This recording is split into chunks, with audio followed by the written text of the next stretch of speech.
Welcome to Center Hice Productions, the Steel Curtain volume. I believe it's episode 20, and we're going to review the game last night on the 16th, which put the Steelers going into Indianapolis. So first, please hit the likes and subscribes down below in the right-hand corner. Muchly appreciated. We're going to review this game, and thank you to my supporters, and please hit the likes. Let's try to get 100, 150 likes, and so we can build a strong community here. Okay, let's review the game. This was a major blow. I kind of projected this was going to happen. I look at the Steelers club as a team that is in a rebuild, whether they admit it or not. They're not where they think they are, and there's a lot that needs to happen. So anyway, final score yesterday, we got destroyed. We got lit up, as my title says. 30-13. This is not even respectable football. You know, we've had the Colts number for a long time, and this is disgraceful, really.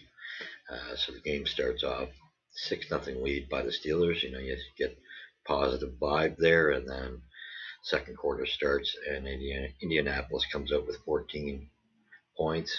Steelers get 7, so, you know, close game at that point. But then Indianapolis takes right over. 10 points in the third quarter, 6 in the fourth quarter. This was just an utter disgrace by the offense, for sure. And I mean, for the amount of points scored on our defense, it's nothing to be proud of either by our defense, to be quite frank with you. Okay, so, and they had a depleted cast, and Gardner Minshew got the most out of his depleted supporting cast. The Colts quarterback himself, a backup. And this has been the storyline. How many backups are beating the Steelers? So let's get real. Tomlin, you got major issues with this squad. This is how many, 3 to 4 different backups have beaten us? We got big problems when backups are beating us. So, himself a backup made big plays with backup receivers. He got Indianapolis reserve running backs into play calls and would succeed. It was some of Minshew's finest work of the season, perhaps of his entire career. Minshew matched his career high with 3 touchdown passes. Indianapolis rushed for 170 yards, and the Colts improved their playoff prospects with a 30-13 win over the sagging Pittsburgh Steelers on Saturday. So I'm not even going to go into the rest of the comments made in the entire write-up. That was enough of the write-up. For me, I'm just utterly disgusted with this performance. I mean, come on. It's just not good whatsoever. You can't even call this a respectable challenge by the Steelers. You know, at least keep the game close. And this sure wasn't it. Okay, we're going to go over the stats in the game. 216 total yards, 372. That's quite a drastic difference. It really explains this game. I mean, that's a significant difference in total yards. Passing yards, 142 to 202, and they're both in favor, of course, for the Colts. Rushing yards, I mean, what happened to our rushing? This was our stronger part of our unit on offense anyway. I don't know what type of play calling this was, but 74, they really covered our, and they had 170. And that just tells me our defense is nowhere near as good as we think it is. And I said that. I said that there were aspects. Our front line seems to be, defensive line is half decent. But once you go from behind that line, your linebackers back, there's a lot to be desired.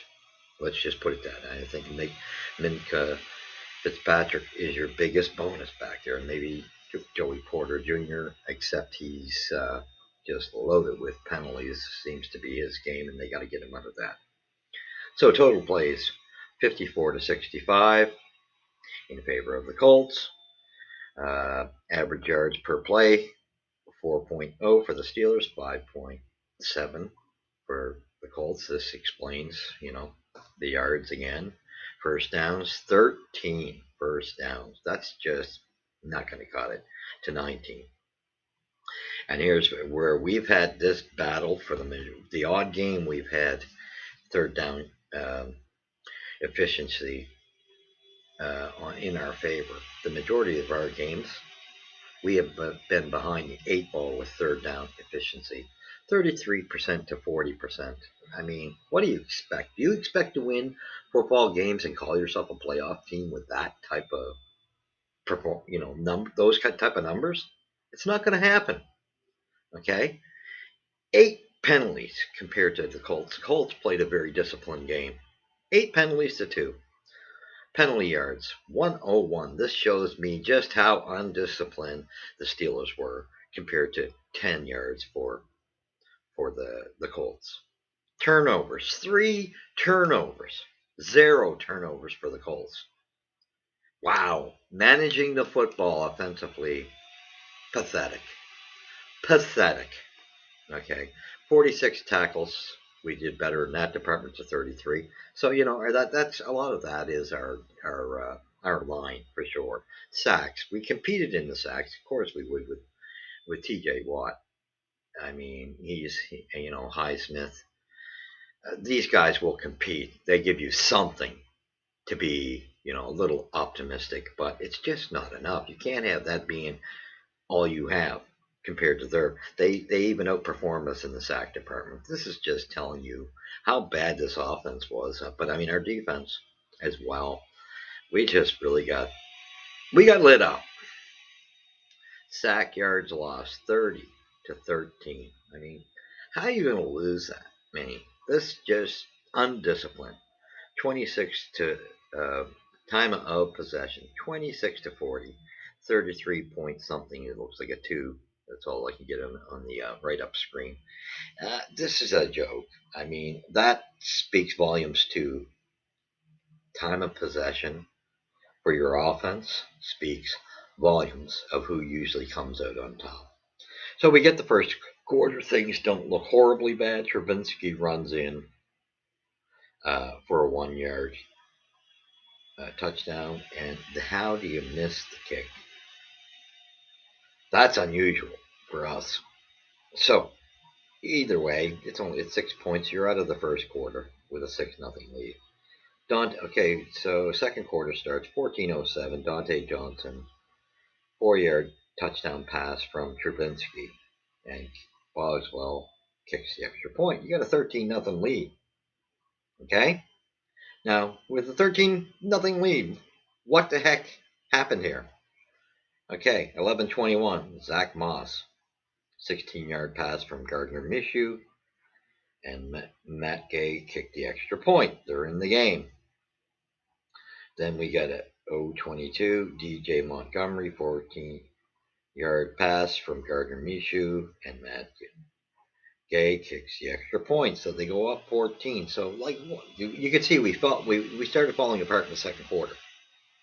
Like, this is on your defense a bit. What happened? So you can't just even say that it was totally, our offense, our defense. How do you allow these guys back in like that? You got to have some pushback, right?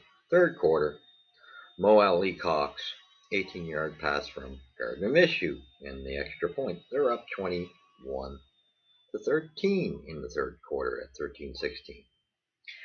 At 9:02, Gay, 29-yard field goal, which put them up 24 to 13. That's after the third quarter, going into the fourth quarter. So there was this is where the offense starts to die, really starts to die off for the Steelers, as well as, the no pushback by the defense. We go into the fourth quarter. You think the urgency sense would be there. Well, we get Matt Gay, 31-yard field goal. They're up 27 to 13. Another at 0.48. Matt Gay, another field goal. We're up 30 to 13. That's how the game ends.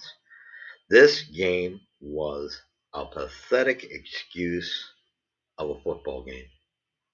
And Con, you may be the new GM. You got problems, son. You got big problems. Because if you think for 1 minute that we don't have major problems, I mean, I'm sorry. It's evident that from what seeing this, that Travinsky came apart at the seams. I've already said there is no reason, and I'm not a Mason Rudolph fan, but I have said there is no reason, seeing the way Travinsky has performed at times in place of Pickett, that as for being a backup quarterback with his experience, and his performance has been pretty blah, not much impact whatsoever, and accuracy issues, interceptions, and again, of course, this game was all about that, interceptions again.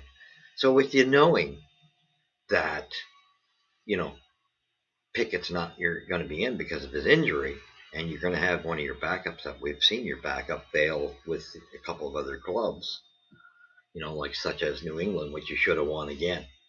Would you not have the common sense to say, well, Travinsky chokes, right? And, it's not just on him, don't get me wrong.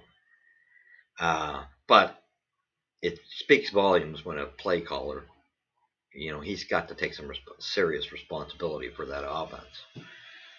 Interceptions is, big parts on him. I mean, that's accuracy issues and reading the field properly. And that seems to be the negative of Trubinsky. I don't know, and he's nowhere near as mobile. We know that. So very stationary. That's where I think, Rudolph has something. And we know Rudolph, is nothing. He's definitely not a starting quarterback. But why would you not at least attempt to try him out? And not wait for the last minute to try him out. One thing that uh, Rudolph has in his favor, he can get mobile on you, and he's got some speed. We've seen it, the odd, sparks here and there through his career with the Steelers, that he has shown some sparks. And that's been what's kept him as a backup. However, at least he has those sparks. He doesn't have a bad arm.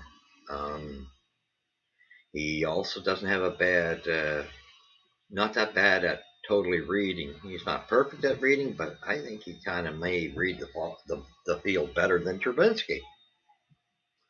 So to me, how you can go into this football game against a team and yet, they're pretty banged up as well with a bunch of backups. How do you lose this? And this has been the continuing story for our games several weeks now. We're losing to banged up clubs. You are nowhere near as good as you think you are. And, yeah, I'm sure Tomlin's furious, and he said, promises the fans this will not happen again. Well, I sure wouldn't hope. I would have expected that response 3 weeks ago. Sorry, little delayed reaction. Same thing with Matt Canada's firing. Delayed reaction. It's evident. And, you're in a situation where, of course, I get it. Pickett is injured. However, nothing against these two guys replacing Matt Canada, but it clearly is showing us they're not going to be the answer if you ever want to have a full winning season. However, I've said this a million times over. You got to fix that receiving squad, because if Dante Johnson is your answer, comparing that to anybody else in the league, then you got big problems if you're using that guy as your number one receiver. Sorry, that just tells me how much trouble receiving wise we are in.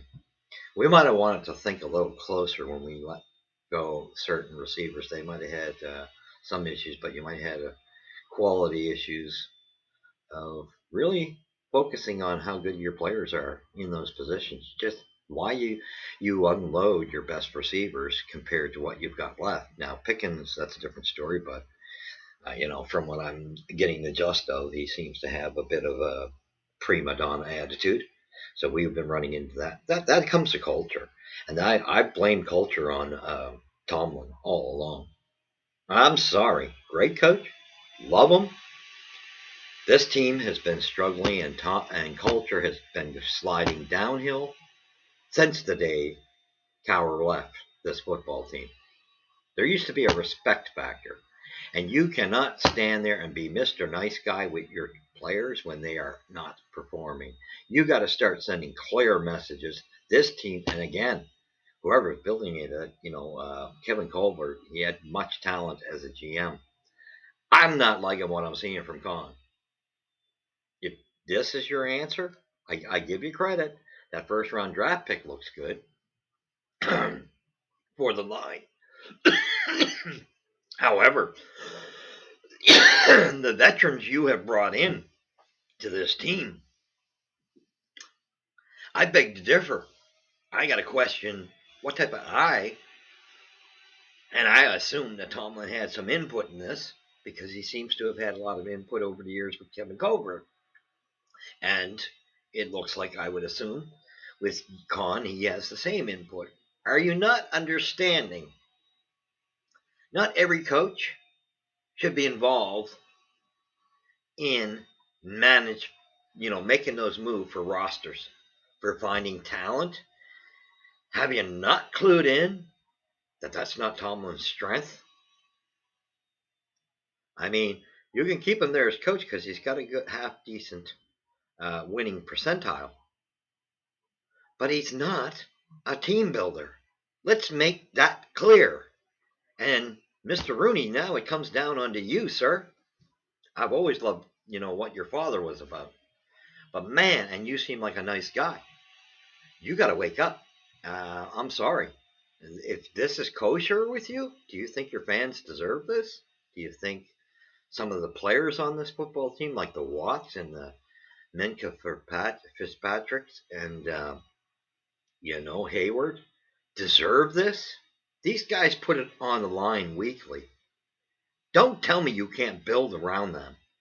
These are talent, and I even say, pick it. I don't know what the story totally is. It's too early, and he's not had a fair shake with a good offensive coordinator. So it's too early to judge him.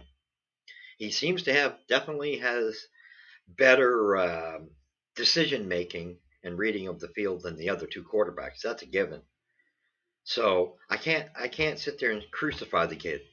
He's not the one to crucify. I can crucify what you are putting on the field for an offense. Dante Johnson is going to be your number one. Are you out of your caught picking mind?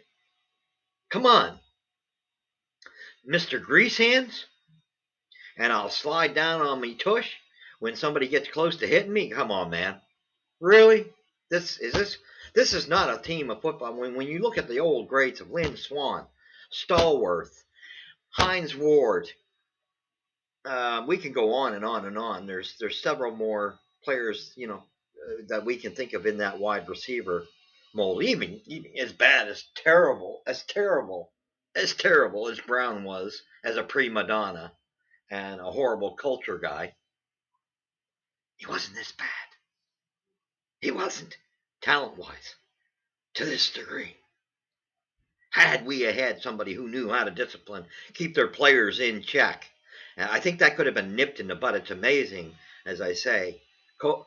Cowher knew how to keep his boys in check. I mean, you've seen times if you look back at the highlights when Cowher grabbed his boys to shake them up. He would not take this guff. And why in the world, when a man comes on there commentating and tells you outright, he's looking to get back into it in the NFL somewhere? Jump on it. This guy built that team, won 2 Super Bowls, and Tomlin got to get one of the two for what Cowher had built. This shows you this is a guy that knows how to build a united team culture-wise and never, ever, ever would tolerate this piss. I gotta watch my P's and Q's here. Attitude of a bunch of prima donnas, which we seem to be stacked with because the poison has grown and grown out of this offensive crew for quite some time now, and we even got now some, a little bit of mixture in that's bled into our defense. It needs to be nipped into the butt. It's time to nip it in the butt. You, Mr. Rooney, as the owner of this football team, need to get Tomlin, Khan in a meeting and have a sit down with them and say, Mike, guess what? You're a great coach, but we're definitely gonna beef up that coaching staff so that there is somebody who can instill toughness and a standard of high quality culture in that football team, because this has been going on a long time. I'll tell you right now, Rosenberger, while he was there, he's seen it coming. He's seen the writing on the wall as this team was dismantling. Jerome Bennis knew what was coming. He was just glad to get his Super Bowl and get out, because it wasn't going to be the same. It wasn't good. You can't match certain personalities. So if Cowher is saying he wants back in, yes, we know he's probably not even thought of being in a different position than head coach. I think he should be actually in the role of an assistant GM to assist you, Mr. Khan. And I think that's what you got to do, Mr. Rooney. If you love your football team and are dedicated, and you're going to have to spend some money too. So I mean, the rumors are that you don't want to. That's just not the way you have to spend dollars. If you're going to be in the NFL, you got to spend some money, son. Sorry to say, your dad knew what it took to build teams that won championships. You got to spend some money, but you're going to have to get the personalities that know how to build a team. This is not a knock against Con. He's too fresh, and I like the offensive lineman, and that you still got to work on building that line. But call it what it is. This is a rebuild. You have to admit this to the fans. Maybe the expectations won't be so high, but when you put out the expectations at the beginning of this season that this team was running for the playoffs, oh my goodness gracious. I mean, I can't wait till the season's over. I'm a diehard fan, but I'm from the Steel Curtain era. I got to watch the greats, and I haven't seen a football team match that caliber, mind you, although it was nice to see what Cowher built. He built a pretty darn great squad there afterwards, you know. My God. So let's get real as Steelers, and let's come out and address it. And I think it's time for you, Mr. Rooney, to come out from behind your closed door in your office and drag these two guys in and hire Cowher, because I think Cowher should be. I'm sure if you made the right offer, he'd gladly be an assistant GM and may even go down to the field and assist and just enforce the discipline so Mike can do his thing with the defense. It's evident because Mike does not seem to have this. He wants to be Mr. Nice Coach. You can't do that. Mr. Nice Coach thing does not work. This culture keeps getting worse. We're sliding backwards cultural wise. He puts on a great conferences, and I love Mike Tomlin, but I'm sorry. I got to go with what the stats, what the years state, what the numbers are stating, what the culture has been showing. Rosenberger could have had several more. That team could have had, with the talent Ben had, if we had fixed the culture along that way. This team, at that point, that Cowher had built back at that point, should have had 4 more Super Bowls. We lost out because culture was sliding. Bit by bit, it was sliding. We were getting in prima donnas one by one coming in and ruining this team. We need to get a grip on it. So, Steelers fan, I'm sorry you got a little bit of passionate, but we're a factual type of podcast where we come out with honesty about our team. We love our team to the point where I'm a realist. I don't just go, oh, I'm a Steelers fan, No, I got to be honest. I got to look at the aspect of the business part of it, the performance, and this is pathetic. Pathetic. This is not my Steelers. There's 2 to 3 guys on there I can call Steelers. We know who they are. I give that line That defensive line, a lot of credit, and that new kid on the offensive line. I can't, like I say, I can't speak on Pickett yet. The judgment's too early to make. It's way far too early. But our receiving staff got a great tight end. But our receiving staff, oh, the ante's got to be popped up drastically. And whoever's picking these free agents, you're failing. You're failing hugely. You made a couple of, like Peters, not being a bad choice, but you can count 3 to 4 guys to one in the opposite direction that aren't up to snuff of where they need to be if you want to be a winning team. And this was an ample opportunity with the amount of injuries that were in that AFC North for you to take advantage. You could have slid into the playoffs very easily. You're not going to have years where Watson and Burrows are down at the same time. This was your perfect chance. You blew it. So for Steelers fans, it's over. Last night, the Colts put us away, 30-13. Your season is done. I don't care what type of tantrum Mike Tomlin has now. It's too late, Mike. Should have had that tantrum about 6 weeks ago. Okay? But one thing's for darn certain. You need somebody to assist Con. Because Con's fresh too as a GM. But he needs some assistance there. We've seen what Cowher could do with his involvement when he built the football team.